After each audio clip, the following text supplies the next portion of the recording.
Good morning, afternoon, or evening, wherever you're at, ladies and gents. I am Kura Isagami, your resident tinkerer and Medarotter, and this is the Medarot News Network, bringing you all the latest developments and happenings with our favorite pet fighting robot series.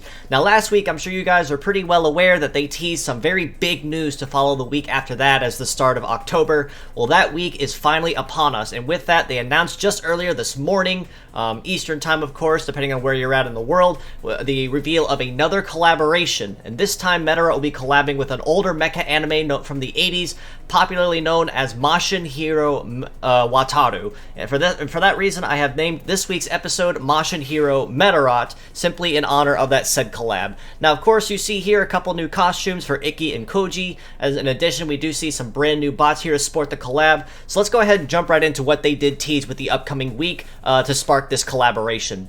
First of which are, of course, the incoming gacha banners. This week's two new bots will be for MEW0 Saber Dragon, with a kit of Blow Away, Flame, and Thunder, biped legs, and the Charge Fight ability. Now, contrary to most other bots we've had up to this point, which typically will debut no more than maybe one brand new skill at once, Saber Dragon actually introduces two brand new skills to the game, both of which actually are counterparts to what we've already seen currently, or offer a rather similar mechanic. But for the first time ever, those attacks will be made officially available through this collab and through Saber Dragon. In addition, we will also be seeing MEW01 Dark Tiger with a kit of Hyper Missile, Tornado, Anti-Air, Multi-Legs, and the leg ability of G-Control. Both of them, of course, are newcomers. Now, Dark Tiger also introduces another brand new attack to the game that we've seen it before, more or less, but this is going to be the first major reveal at it. As a skill that is not a head use, and that is in particular Tornado.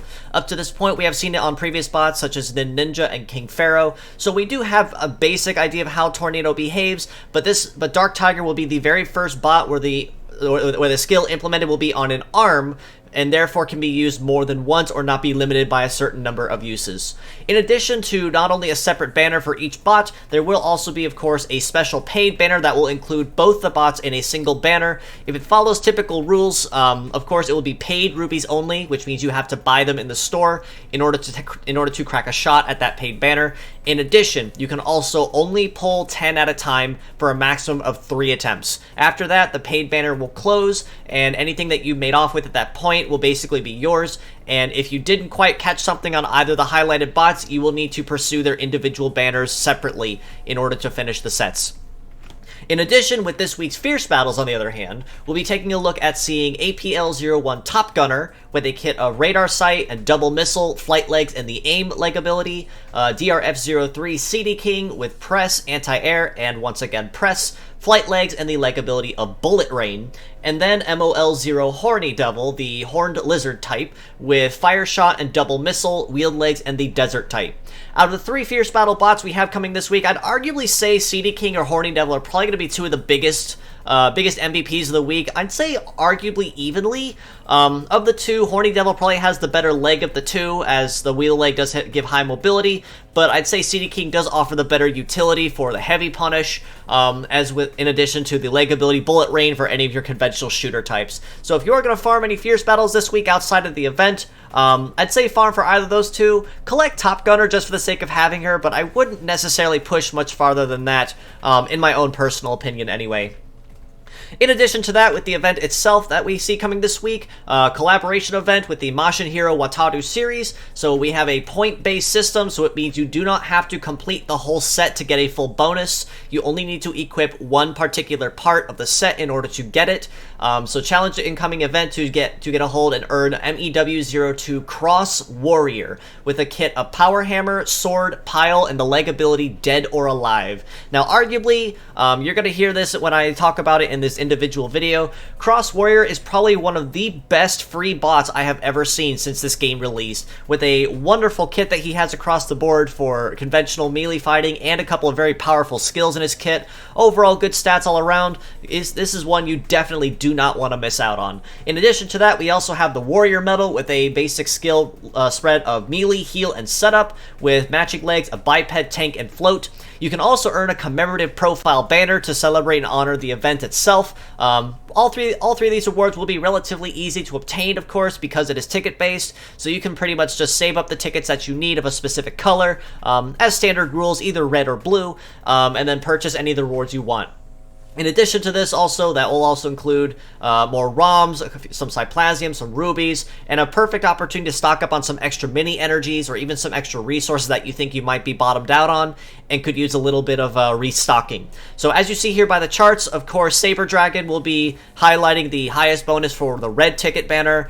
Dark Tiger will be given the highest bonus for the blue banner. So of course, it's not required, as I said, to have both the sets at once, or even as pure sets in order to maximize your bonus. So if you want to maximize your highest bonus, the best recommendation would be to, if you say, for instance, got all of Saber Dragon as a pure set, spread his parts across the team so everyone on the team can get at least that +5 bonus, because this does not behave like percentage-based, where having the pure set gives you a better bonus.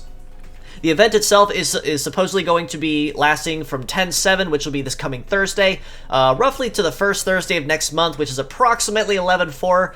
So we have lots and lots of time to farm for all the rewards and events needed for this particular collab. Lots of time as well to shoot for either Dark Tiger or Saber Dragon if you plan to pick up either of them. In addition, you might also see a note under Icky on the red banner with his alternate costume. They will be revealing that and handing it out at approximately a week from now. So about next week, roughly, we will be seeing that go out for anyone that would like to collect it or has plans to continue farming the event through this coming week. On top of that, we also did get some news on an update for the Cross Messiah Koto Bukiya kit that will be coming out next year. Once again, the standard news does apply. It will be revealing and launching officially sometime early in about January of next year, 2022, but pre-orders have started popping up all over the place on a lot of popular model sites, but they wanted to highlight in particular that the Medarot store on their actual website does have it as well, in addition to a pre-order bonus with a limited clear color visor and chest crystal, for lack of a better term. And on top of that, they did also officially reveal the box art by none other than the legendary Medarot artist Tyuga himself, and as you see here, it is a wonderful and fantastic piece of art. Tyuga's art almost always never disappoints. It is always going to be some fantastic art, and I am even more so excited to get a hold of this Cross Messiah kit in my hands once January comes around and they start officially shipping those out. Aside from that, we are still continually looking for translators for any of our translation projects with Medarot 3 or the Medarot Reloaded manga. So if you have any knowledge of Japanese coding or cleaning with some time on your hands, and have plenty of time, we have plenty of openings and are appreciative of any help that you'd be willing to offer. You can come be a part of the same community that brought together and are currently working toward, currently completed the Medarot R and the Medarot 1 translations, currently working towards the Medarot 3 and been making some relatively decent progress based on what I've heard so far, and there has been some particular interest and progress, maybe towards generating an interest in getting set up for maybe Medarot Navi sometime down the line, but again, all this is contingent on if we can get enough hands and eyes to help with the translation process and the coding procedures, so we can get all that translated into English and cleaned up so we can release a proper ROM of it for everyone else to enjoy. So if you are interested and have some skills and time to donate, you're more than welcome to reach out to me, or you can join our Discord in the link provided in the comments below. And we can get you in touch with the right people to bring you up to speed on what needs done and what currently has been finished up to this point. Aside from all that, I believe that covers most of this week's video, aside from some other missed news about the game, and of course more information on the Cross Messiah Koto kit. But I do appreciate you guys for stopping by. If you'd like to know more, you can follow us below at the Medarot News Network page or the Metabots Forever pages on Facebook. You can also join our Discord in the link provided and at the comments below, as I mentioned. You can also reach out to me privately on Twitter at Isagami Kura. So if you have any particular questions, feedbacks, or comments, or even some ideas on other things I could cover on my network, I'm more than open to any feedback or ideas that you might give me, as this is a continually improving process. One other note I would like to give. I'm sure you guys have pretty well noticed by now that I'm using a darker background with a white text this time to contrast it. I'm personally liking this new appearance and I plan to be sticking with it from here forward. But if you have any particular opinions on the new background and text color, or perhaps you maybe like the older one better, or maybe have some other suggestions, once again, feel free to reach out or place a comment below, and I'll be sure to read that and maybe try to implement that wherever I can possible. On top of that, also give these fine folks a follow as well. Eru4, Callie Dory, who also runs the Metabots OOC page on Facebook.